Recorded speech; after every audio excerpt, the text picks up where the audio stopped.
شغله؟ انا في ايه يا عم؟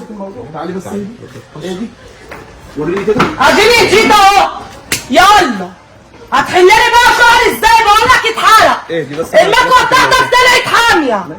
يلا. طب انت صوتك عالي ليه؟ يا عم انا صوتي كده يا عم. كل هتشوف شغله. تمام الدنيا خلاص يا جدعان خلاص. حط لي كده الفيشه كده عليه.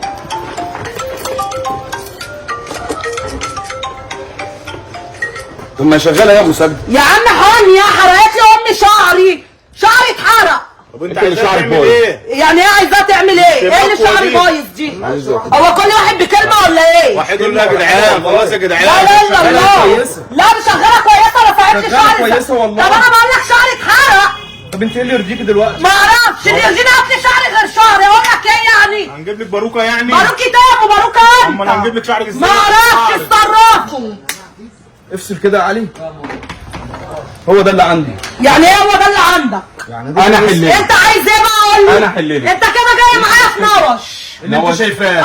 كده انت جاي في نوش، خلي بالك. خلاص يعني ايه اللي انا شايفاه؟ انا عايزاه. لا ما انت مش قد اللي انا عايزاه، خلي بالك. لا قده. لا مش قد. انا زي ما بقول لك بقول لك مش قد، ما تجادلنيش. ربنا ايه اللي يرضيك يا مسجد؟ ما اعرفش ايه اللي يرجيني يا ميدو. يا ابراهيم انا عارف اللي خد يا مسجد.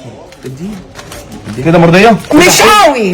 تاني خد يا مسجد كده مرضيه؟ مش قوي. خديهم كلهم يا مسجد. ايوه كده يا ميدو يا عبيد. كده انت 100 كده انت ايه؟ 100 100 100 حاجتنا كويسه؟ حاجاتهم 100 يا اخواتي. جميله حاجاتهم جميله جميله جميله جميله جميله. وضعوا بنفرق فلوس. قول لي اخواتي بقى وحبايبي. احنا في الحسين اسفل فندق الرشيدي خلف مسجد الحسين. قول لهم رقم التليفون 03 75 7004 010 67 10008. اسمه يا جدعان ميدو العباد يا جدعان. اي حد يا جدعان هيجي من تبع المساجده. كل محبين وكل متابعين المساجده هيتعامل معاهم فوق الصح. خصومات وعروض ايه؟ ضرب نار. بقول لك ايه؟ كل اللي انت عايزينه موجود. قول لي بقى انت كده رضيتني؟ انت مرضيه؟ انا مش مرضيه. هاتي دول. امسك كده. هاتي دول. انا يا جدعان بهزر يا جدعان، عليا النعمه بهزر. حبيبتي. مين اخويا يا جدعان؟